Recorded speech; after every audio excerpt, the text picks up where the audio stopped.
So for those of you who may be new to the sitting group, what we do is we meditate for about 30 or 35 minutes. And by the way, yes, I'm Trudy, the founding teacher of InsightLA. We're going to meditate together. Then we will not go around and say names because for obvious reasons, it won't be as much fun when we're not in person. And then we'll have some teachings and we'll be able to have some back and forth and some Q&A together. So I'm really pleased about that. So I will give, as usual, a little bit of instruction, guidance at the beginning of the meditation. And I want to just make clear that instruction or guidance is not something that you have to follow. It's just a prompt if you're new to meditation, but really to just be with yourself in whatever way allows you to feel connected and present. This is what I want you to do and that we will do together. So let's sit together. Find your comfortable sitting posture. I left my bell in the other room. I'm going to go get it. I will be right back.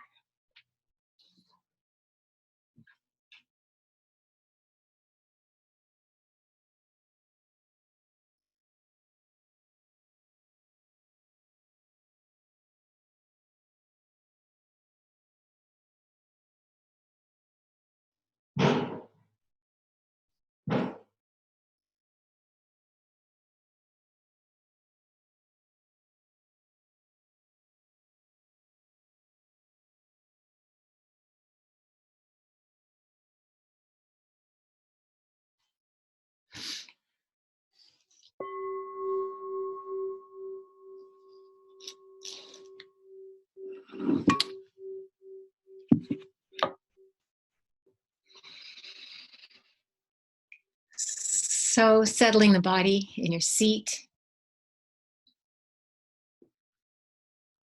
taking a deep breath and releasing. And again.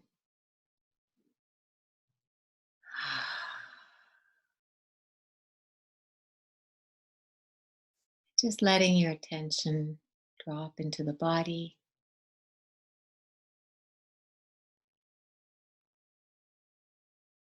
And sensing the aliveness in the body.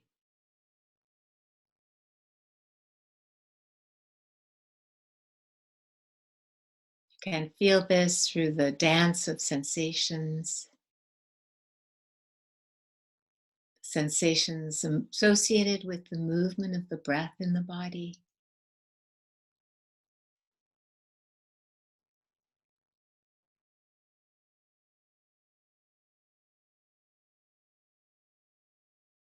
Sometimes feeling the heartbeat.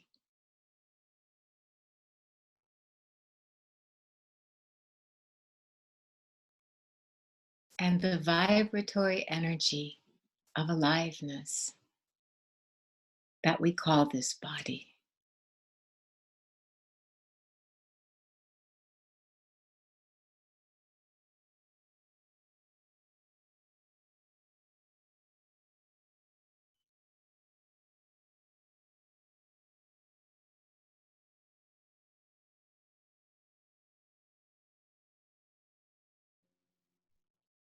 Tuning into the quiet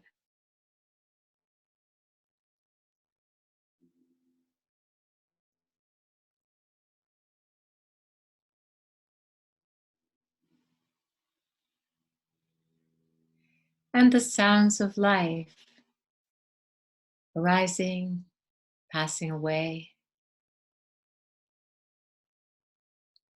appearing out of the silence, and disappearing back into the silence.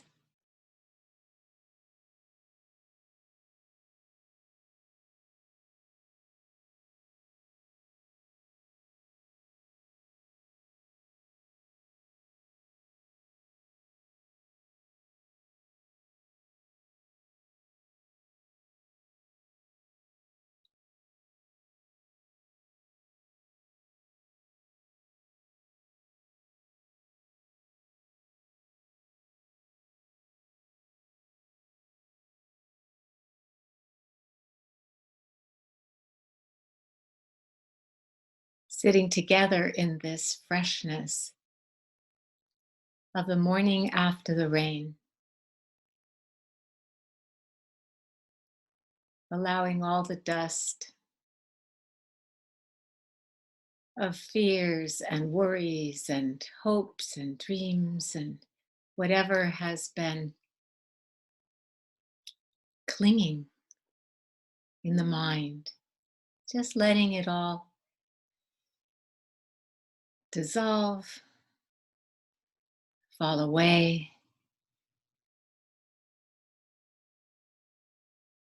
in this fresh, open, clear space of loving awareness.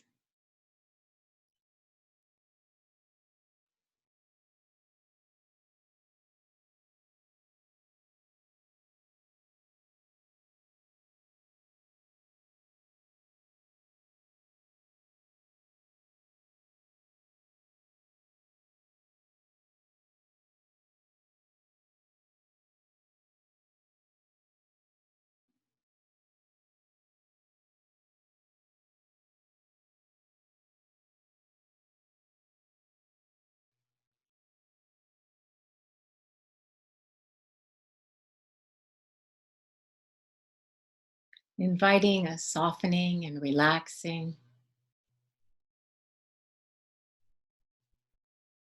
resting in the loving dimension of awareness.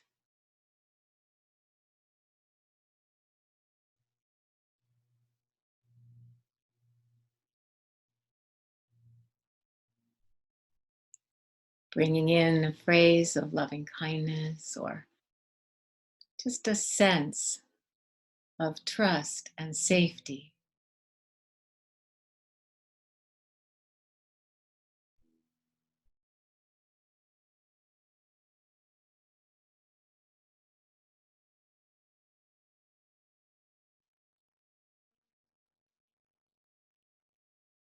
So that as we're mindful of the moment, of receiving life just as it is in this very moment,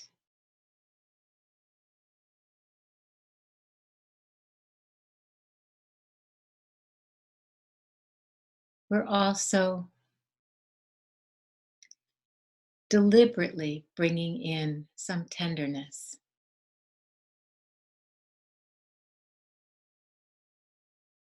opening the heart.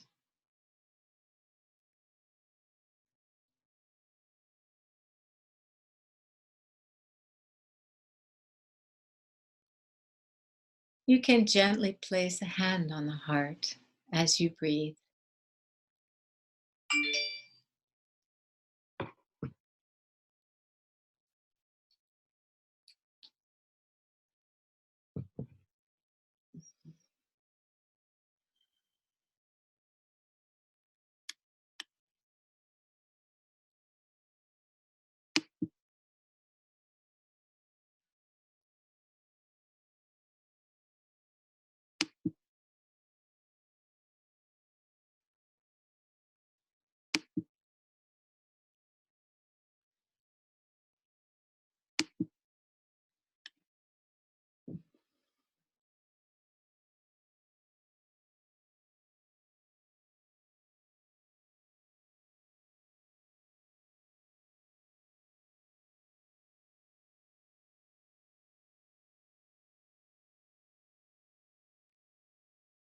Staying tuned into the body,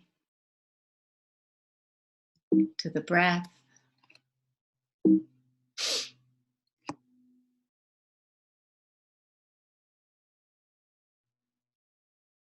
the sounds of life around us.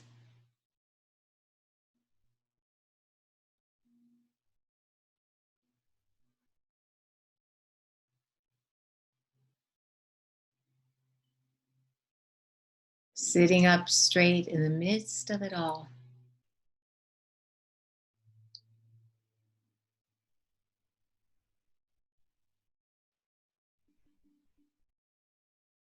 In this posture of dignity, balance, and confidence.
Oh, thank you, everybody. That felt really good to sit together.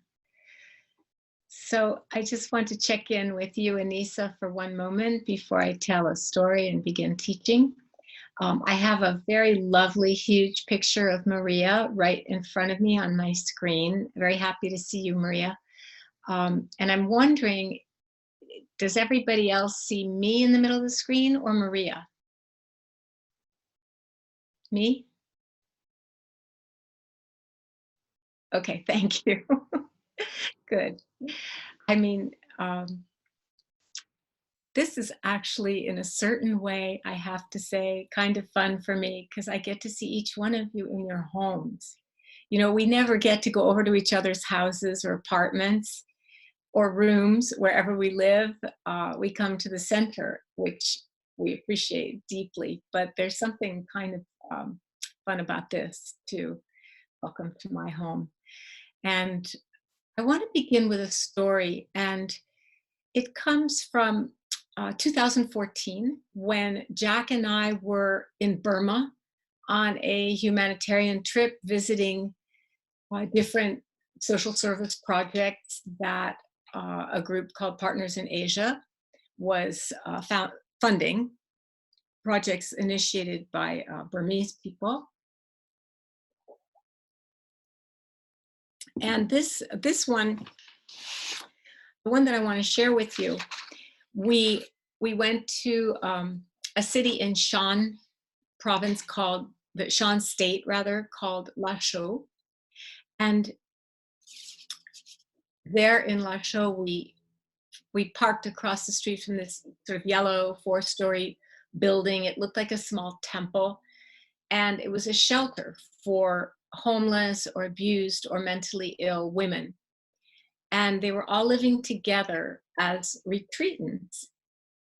This shelter was founded by one of the most powerful nuns that I have ever met, and I can't even pronounce her name, but we climbed 3 flights of very narrow stairs up to a shrine room where there was a Buddha behind glass, and a pale sort of jade colored Buddha, and vases filled with colorful silk flowers. And we sat in 2 thin rows of cushions facing the nun who spoke to us. And she told us this riveting story of her diagnosis with cancer, serious cancer, years ago. And she was afraid of the Burmese hospitals. So she refused surgery and she went into the jungle where she found a traditional healer, and she practiced day and night. And she described feeling intense waves of heat and excruciating pain, but she kept her meditation going, as she said, all the time. And when she got well, she discovered that she could radiate healing energy, and she knew that she could offer her inner strength to other women who needed it. So she created this shelter, and the women in the temple, they slept in sunny rooms with twin beds all pushed together side by side, covered with these brightly colored fleece blankets.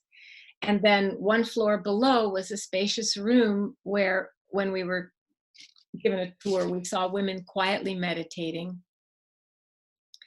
And I think what was one of the things that was most striking to me was, and it feels relevant to us in this situation, uh, was her respect and her total confidence in the innate integrity, dignity, and strength of these traumatized women.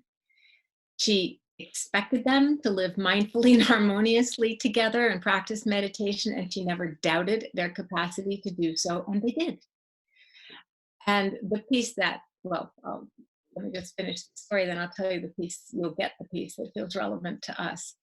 Then when we were going back down the stairs, we're walking along this sort of patterned linoleum floor, and an elderly resident grabbed my hand pretty tight. And she was wearing a threadbare sweater and a faded skirt. And she was holding my hand, gripping it really. And I wasn't sure what she wanted. She looked right into my eyes. And from her toothless smile, she whispered 3 English words. She said, "Peace of mind." Her eyes were shining, peace of mind. And she was telling me this with great urgency. She wanted me to know what she had learned and found, which was this peace of mind. And she wanted me to know, I think, the way I want all of us to know, that even in the midst of difficult and perhaps terrible circumstances, which we're hopefully won't be in, but we have fears, that even in the midst of this, peace of mind is possible, and it is our refuge, and it is our home. Honestly, it wasn't exactly what I expected from her, and I was my eyes filled with tears. I was really grateful to be reminded of this essential teaching. And it may seem difficult, but we have the tools, we have the skills to be able to practice this. Uh, this morning, I was looking at my text, and I had received a text from a friend I admire greatly, saying when when I said that the center would be closed, saying, "Oh, so you're scared too?" And I thought, is that the reason we're closing the centers? Because we're frightened? In a way, but in another way, it's to be full of care and love for all the people who practice together, for all of us. Our lives touch each other. And and I realized that what I'm actually afraid of is fear. Fear is scary. Fear is frightening. And uh, as I was looking into my own heart, I realized I'm nervous, but I was nervous about the Zoom call. That's what I want everything to work, and would it be okay? And would we all be able to see each other and feel good being together? And by the way, can you hear me okay? I don't have an external mic on. Okay, good, good, thank you.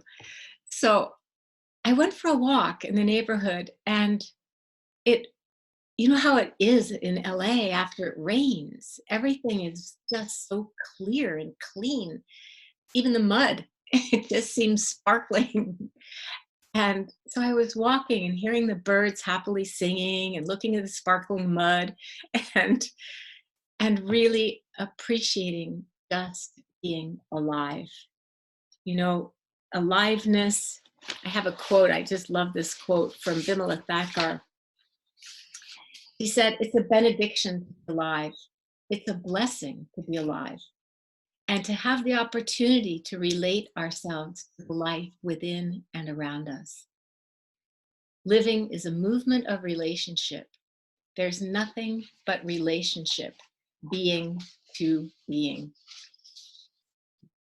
And this is where we take refuge, and this is where the social distancing feels hard. There are people I know who are older and who are self quarantined right now and who are lonesome. And we're very blessed to have each other, to have this community. I am so grateful for our community, especially right now. I can't go to the grocery store because there's panic buying and they're so crowded. And I, I'm laughing because I'm watching my mind, and I'm sure you've watched yours. And I'm watching my mind wonder, will we run out of food? Will it be like, remember that scene from The Interview, the movie about that very silly comedy about, very silly, about North Korea? And there's a scene where the man walks out and he passes a grocery store with all this beautiful vegetables and fruits in the window. And he walks in, the shelves are empty. And it turns out they're made of plaster and they're just decorations in the window. So I had that image in my mind. And then I went to the farmer's market because it's outdoors. There was beautiful vegetables. We live in Southern California. We have gorgeous produce, and there was plenty of it. And people don't panic buy perishables. So there was plenty. And then another friend sent me a poem. This came from Adele Lutz, and It's called Lockdown, and I want to read it to you.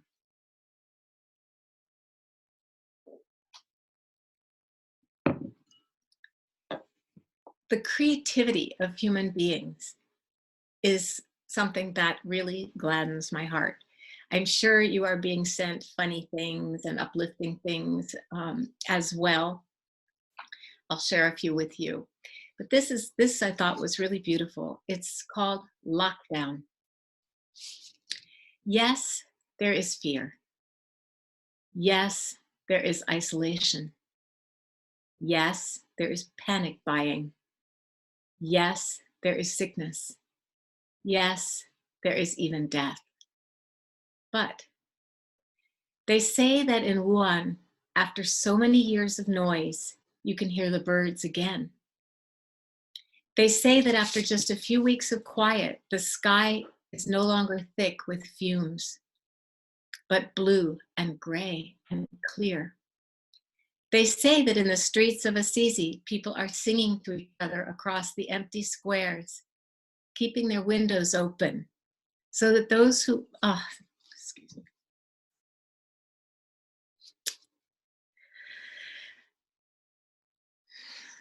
So that those who are alone may hear the sounds of family around them.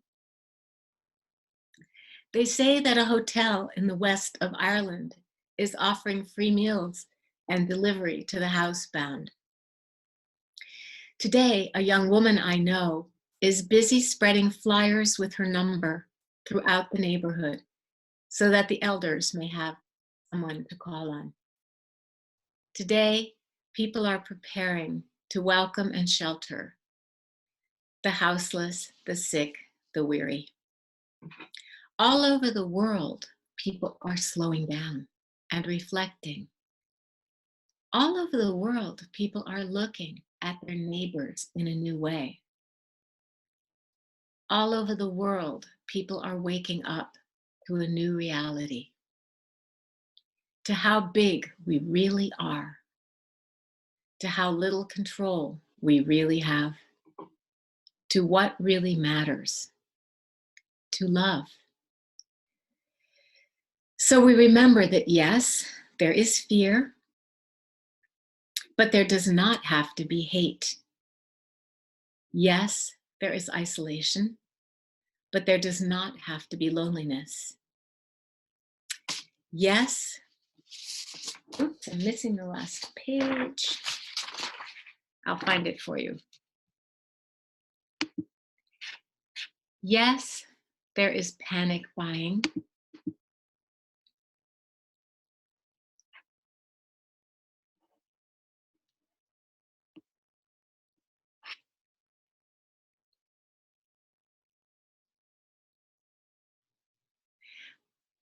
And yes, there is even death, but there can always be a rebirth of love. Wake to the choices you make as to how to live now. Today, breathe. Listen behind the noises of your panic. The birds are singing again. The sky is clearing. Spring is here, and we are always encompassed by love. Open the windows of your soul, and though you may not be able to touch across the empty square, sing. This is by a man named Father Richard Hendrick.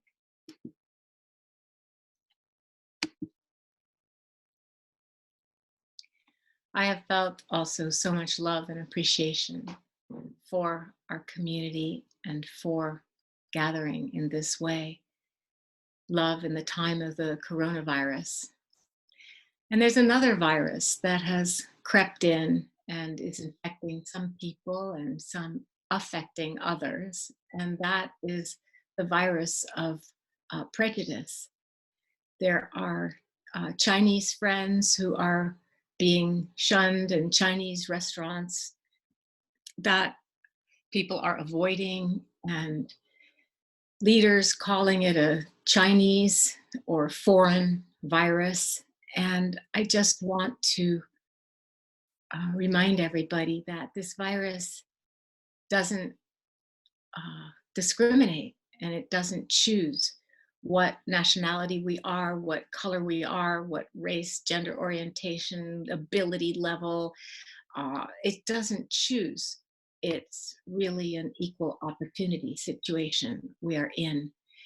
And so you all know this, but I just want to remind us to maybe give some special support, not just to Chinese Americans and Chinese people, but Asian Americans, because people don't always know who's who and who's from which country. And so just that shout out to be aware and be especially careful and caring. So I want to tell you another story. 14 years, oh, wait a minute, this wasn't 14 years ago. It was 2014, we were in Burma. This was, let's see, 1985, closer to 40 years ago. I was traveling in China with my first teacher, the Korean Zen master, Daesan Sanim, and with my husband. And we went to an island called Putoshan. This entire island is dedicated to Kuan Yin. All the monasteries, the nunneries, the temples, all dedicated to this embodiment of compassion. The figure of the goddess called Kuan Yin, who is a representation of the compassion that is possible for all of us, innate in our hearts. And if you wonder if it's innate, maybe you're not feeling connected to your own compassion. Just watch little children when somebody gets hurt or needs help. Littlest ones will try. So we were on Putoshan, and we visited a monastery where there was an old abbot, and he had been exiled during the Cultural Revolution. He had been sent out to the countryside to work alongside the farmers and peasants and work in the fields, and it was very hard. And at one point I said something like, "That must have been so hard." And he said, "Well, we were just like everybody else." It was very humble and clear. And during the exchange, the time that we had together, we were very lucky because one person in our group was fluent, spoke fluent Mandarin, and we could communicate without the sort of national interpreter translating for us. And the temple was called Dharma Rain. Beautiful name. And somebody asked him a Zen koan. That's a big question to reflect on. And they asked him, after all these decades of your practice, after all these years and things you've lived through, what is one authentic word? What would you say to us? And the old abbot in his yellow robes did not miss a beat. He showed us a calligraphy. He held it up and he translated for us that it said, "Still the same old me." And I felt like this is a good teaching for us this morning. We can understand it a couple different ways. We could say, "Oh, wow, after all these years, it's still the same old me." Or we could understand it as still. In the stillness, what arises? Yes, the same old me. And then we can understand it again as with that same old me, in the stillness, what we see, what we can connect with is awareness that no matter what's happening in our lives, there is always the possibility of awareness and of a kind of tender and loving awareness. Not always the tender and loving part, but certainly the awareness part. And I know you've all had the experience of, when you've been distracted and maybe you haven't been meditating and maybe some time has gone by, and then you come back to your practice and you connect with your inner resources and you connect with yourself. And isn't there a sense that somehow it's always been there waiting for you to just wake up and come back to yourself? The same old me, always here.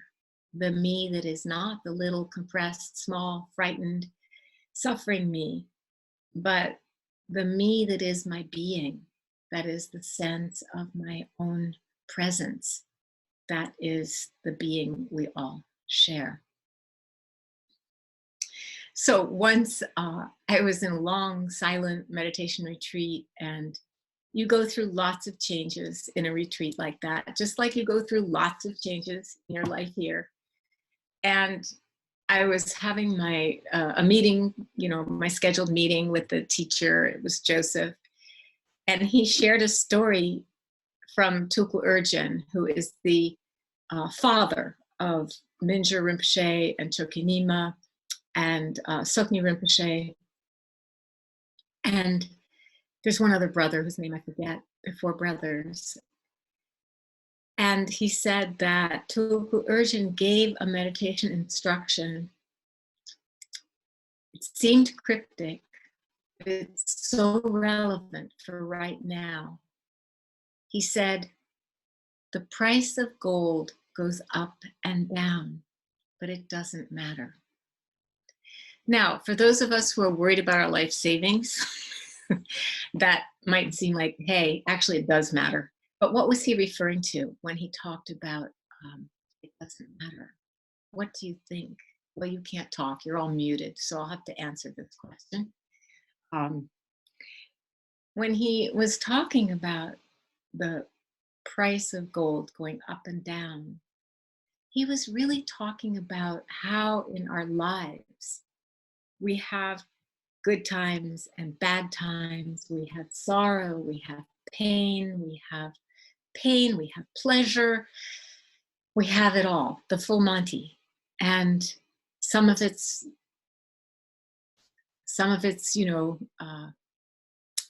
the price is high, some of it, the price is low. Sometimes we're high, sometimes we're low. But why doesn't it matter? Because there's always awareness.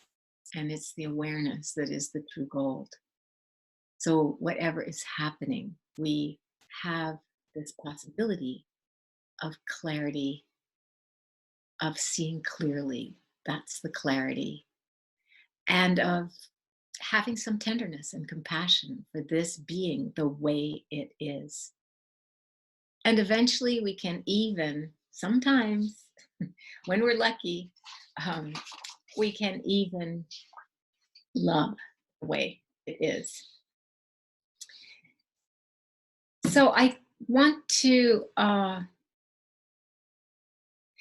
was going to tell you one more story, but I think instead, I want to leave plenty of time for us to have some conversation and interaction today, given our circumstances. And I just want to remind you that every time we practice together, you're taking home not just the experience of having been to a talk and connected with your community and practice teachings and practice meditation together.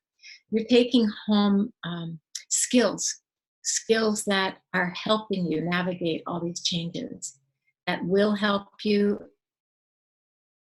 that have helped you, that are helping you, and that will continue to help you.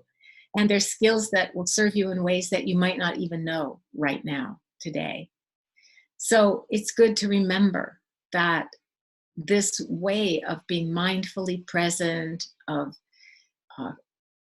expanding our capacity to love through loving kindness practices, it's completely trustworthy. This will never abandon you.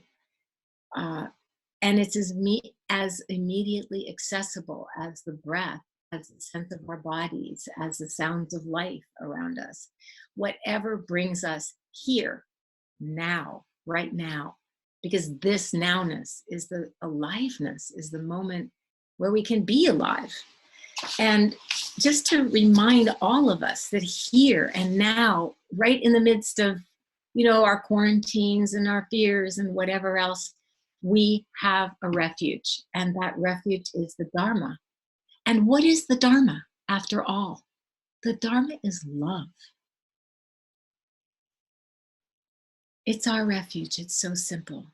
It's not always easy, but it is so simple. So this is what I want to share with you today. And I'd like to invite you to, comments, questions. We'd like to do right now the hand raising, but I don't know, I just don't know how we manage the chat function. So maybe today, Anissa, will stick with the hand raising. Is that good? And then, see how that works. When you raise your hand, could you leave it up for a few minutes? Because there's a lot of us here today. By the way, for those of you who, I guess you can all see at the bottom of your screen, there are 145 of us here. So just keep your hand up for a minute so that Anissa can see you.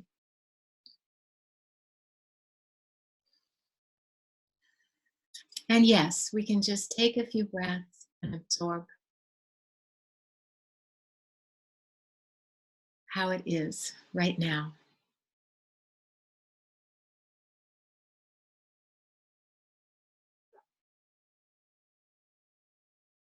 Before we begin our conversation and dialogue together.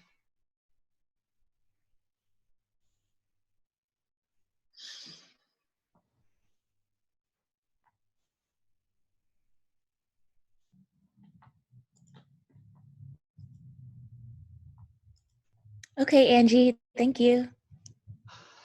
Well, hi, I just noticed that there's a raise hand button, so I clicked it. Hi, Trudy and everybody. Thank you so much for doing this. I know I have a few friends in the audience. It's great to hear you and see you. And Trudy, I just wondered if you could comment, Trudy, on anything that you feel is helpful as we're going through this time, this social distancing. I don't feel distant right now, but I know when I get off the line here, I may. And what would you suggest, if you have any other suggestions that you've used or anything that you would recommend? Well, the people in China talked about different things that they were doing, like developing their culinary skills. My sister and I were laughing and saying, we're going to get, my sister's she's a good cook. And I was thinking, oh, I'm going to get to be a better cook during this time. So, I personally find it very grounding to do things like fold laundry and cook food and just grounding, simple, concrete kinds of things that they're very ordinary. And so they're kind of peaceful continuity of life going on, life as usual when it's not life as usual. And from a practice perspective, Angie, when that feeling of isolation or loneliness arises, that's when we shift into an experience of solitude, which is very different. I don't know if you were here at InsightLA Wednesday night when Stephen spoke. Mm-hmm. Yes. But one of the ways that I practice shifting into solitude is, you've heard me teach this before, I've talked about taking that backward step, stepping back into receptivity, so that instead of my thinking mind being in charge of my perceptions, for a while it has relaxed, if only for a few seconds. And in those seconds of relaxation, the world appears different to me. The window, the lamp, the computer, everything has its own being. And it's not like having human company, but I don't feel separate from anything, including the objects around, if that makes sense. Then the other thing I would recommend while we can is go for a walk. go in nature, be outdoors, be around, other creatures. Maybe you can't even see them, but they're there. Great, thank you. Thank you.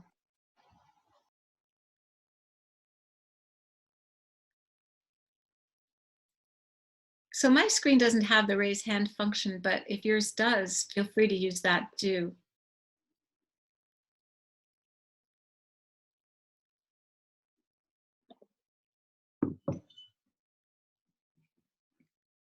Hi, I'm Tina. Hi, Trudy. Thank you so much. It's so great to be together today. So I touch my face a lot unconsciously.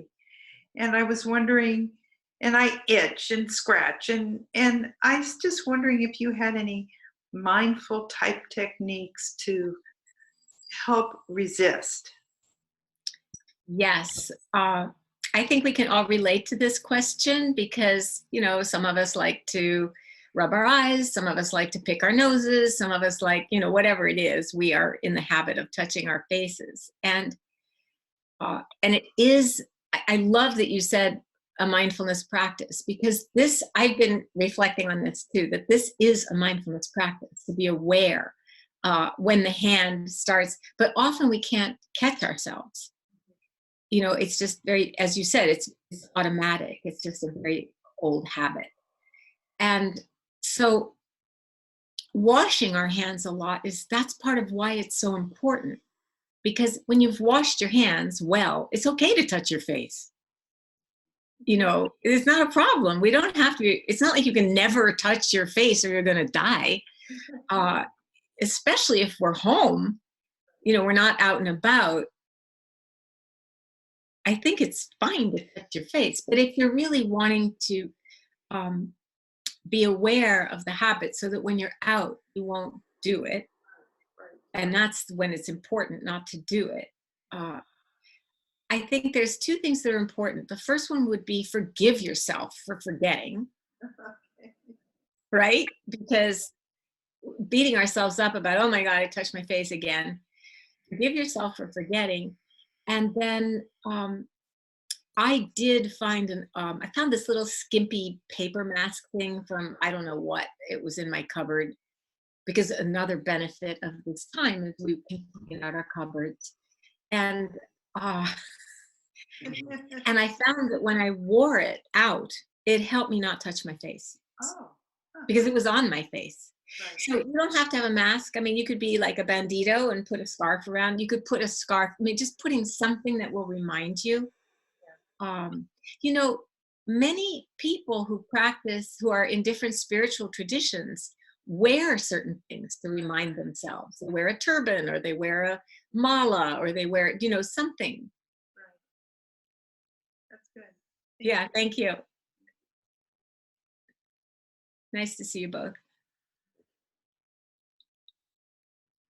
So I can see that Michael has his hand up, Anissa. Hi, you see me? Hi, Mike. Hi, Mike. Good to see you. Nice to see you. Yeah, the mask thing, for one thing, has been on my mind because I read a lot about it and I know what a great tool it is. And in LA, everyone's so cool when they're not wearing their masks and whatever. And I was like the only one wearing a mask in Trader Joe's, and it was like, wow, this is a little scary. Am I out of touch? And combined with that, I've been really feeling like so many of my addictions are obvious now. It's like, where is my Starbucks green tea latte, and is it still safe to go to Starbucks? And can I, it's a little bit crazy because the gym is closed, and it's like, thank God there's you. There's something. Something important in your life. I'm very grateful for you doing it to all of us. I'm pleasing you. Thank you. And we can feel it. I can even still feel that solid center.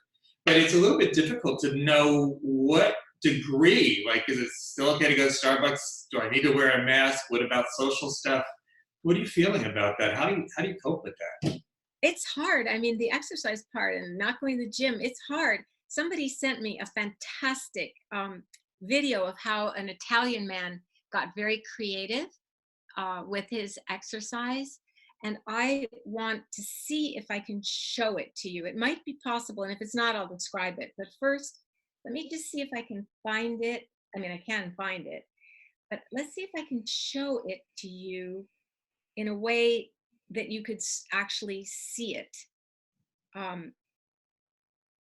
Okay, this, I'm just going to test with this.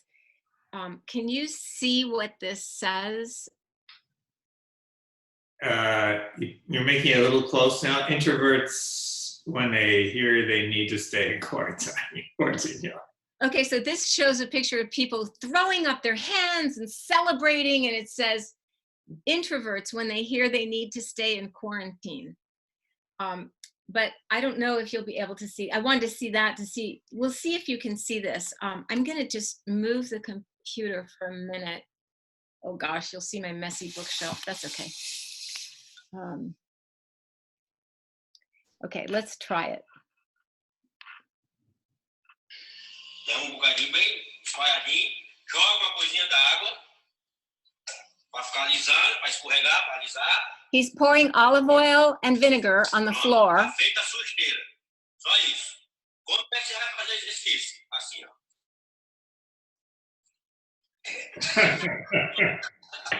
Aí, você faz o exercício, faz. Meia horinha, né? Meia hora você tá com a barriguinha seca, bonitinho, não precisa se preocupar.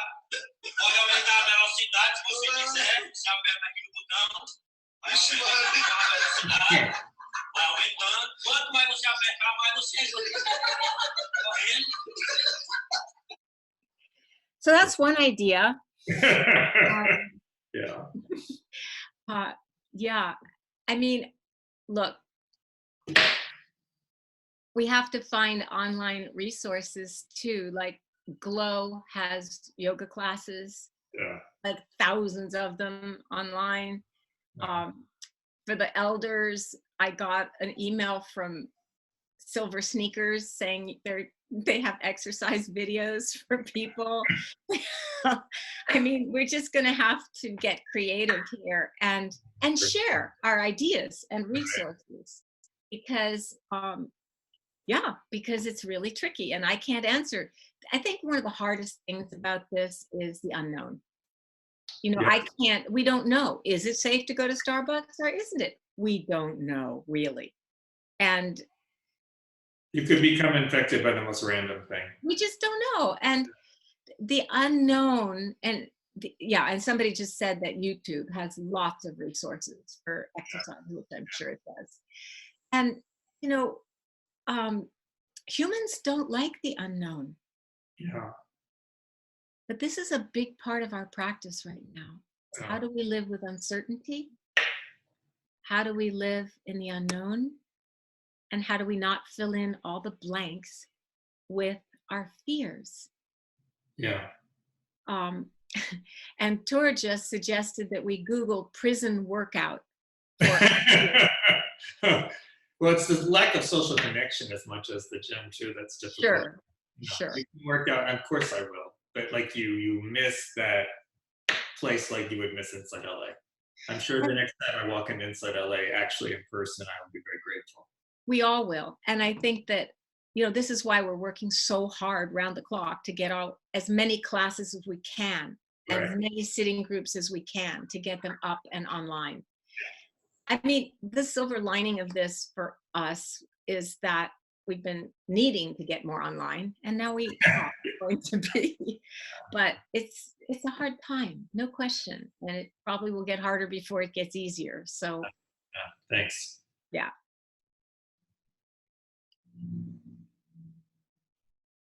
So there's another hand up.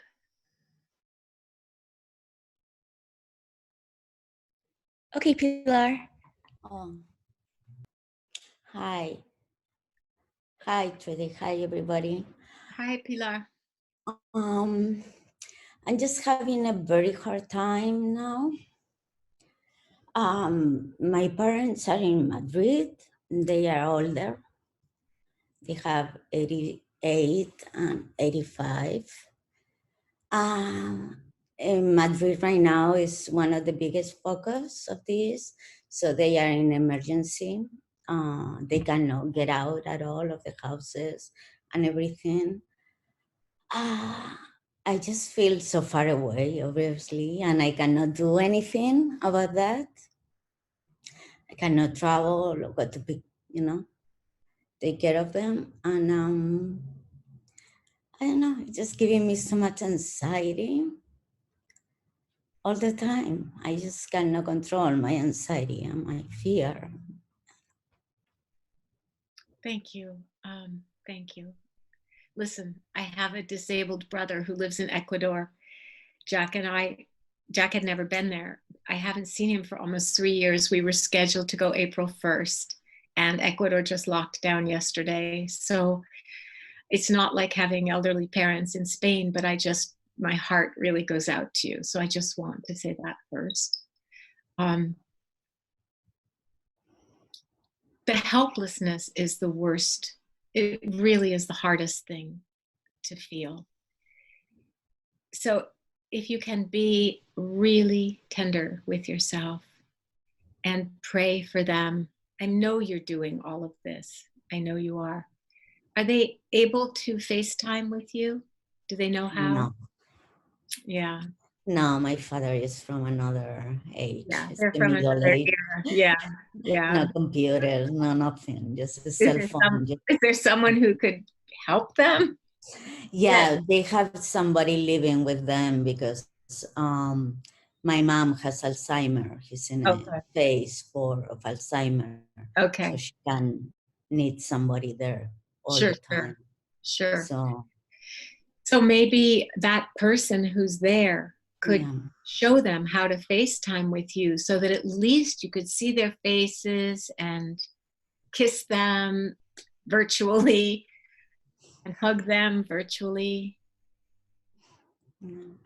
That would be the only practical idea. And then, one of the things I was thinking is that since we will be doing this online now for at least a while, that maybe we should make it a half an hour longer so there's more chance to be together. It's something everybody can weigh in on that if they would like that or not.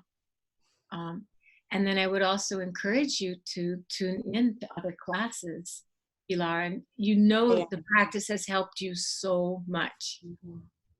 So my heart goes out to you, and I think all of us could take a moment and send some metta to you and your parents. Oh, thank you. Yeah, just for a moment. Let's do that.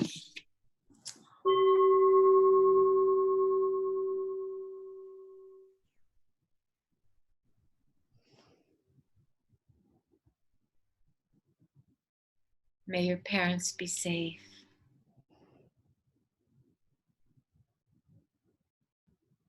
May they be well.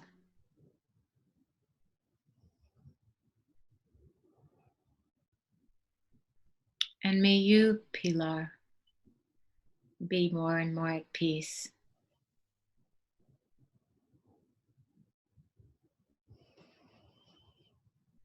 With the love and support of your Sangha.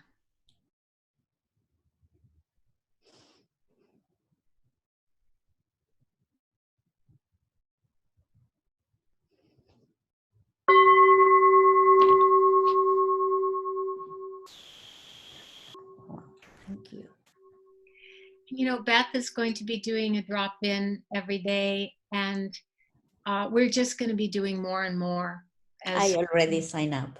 Good. Okay. As we learn more and more what everybody wants and needs, because we are working hard to serve you guys. And of course, it helps us too. But we're really, we're welcoming your ideas and your suggestions. And I know that you can feel it. I can feel it, even though in reality, I'm just sitting in a little room in front of my computer, but I feel all of you and I feel the love. Yeah. And it reminds me of that line in the poem where he says, all over the world, people are slowing down and reflecting. All over the world, people are looking at their neighbors in a new way. All over the world, people are waking up to a new reality. And I feel that the poet's name is, I don't, you know what, Sarah, I will send it because I don't want to search for it right now. The bottom got cut off in my printer.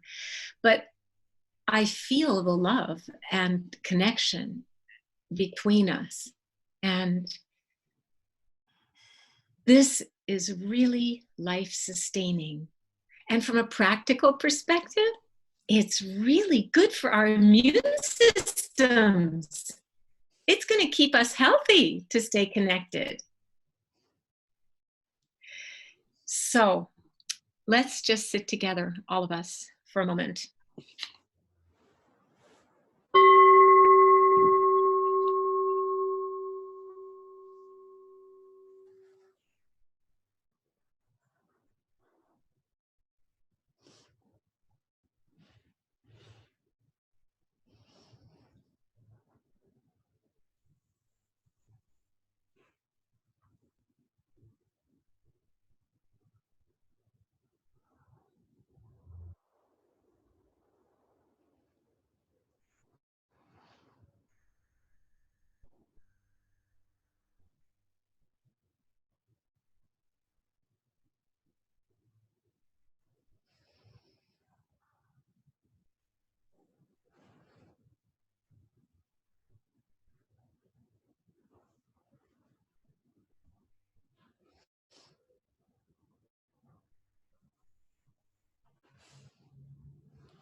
So just as we always do at the end of a period of practice together, of meditating, of listening to teachings, of sharing our experience, whatever has been helpful or beneficial, the goodness of our practice, we offer freely. We share the blessing to all those, everyone, everywhere, without exception. May we and all beings hold virtual hands and stay as close as we can in every way we can. Love in the time of this virus.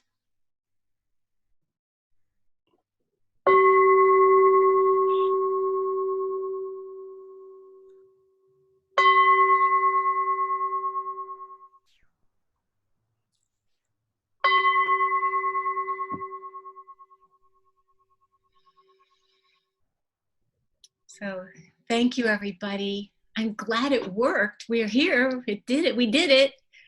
Yeah, thank you. And I want to remind you, oh, Carolyn has a question, Anissa. Can you just see what that is before we stop? Maybe it's something. Perfecto, Inta. Oh, Carolyn. Carolyn, I don't see you. Could you raise your hand? It's okay. I think now I just want to remind everybody to press the donate button. And there's lots of ways you can donate, and you can find them, I'm sure, because we need your support right now more than ever in this uncertain time. You can imagine we want to keep InsightLA alive. So help us. Thank you, everybody, and I will see you next week. Lots of love in the meantime. And Trudy, also, Azumi would like to share something briefly, if that's okay. Oh, sure, sure. Okay, Azumi, you're unmuted. Thank you. Thank you, Anissa. Thank you, Trudy and Mark and Martin, making this possible for our community. Thank you. I have my camera turned off because I look awful. Anyway, I wanted to make an announcement. I see some of you from our Thursday night group, and if you have been getting my email about moving a group to the Zoom platform, please stay in touch. And if you there are a number of people that I don't have contact information from my Thursday night group. If you haven't gotten my email or information from Insight, please get in touch with me. My number is 310-749-9091. I will get you the information how we're going to do the Zoom session this Thursday. And thank you, Izumi. And we thank Anissa also. She's been a lot of the tech brains behind all this. yeah, thank you, Anissa. And my number, you typed it wrong, 9091, 749-9091. I will put that in too. Thank you so much. Thank you, Trudy. And I found that the poet is Father Richard Hendrick, whoever was looking for that. Okay, everybody. Hate to say goodbye. I'll see you next week.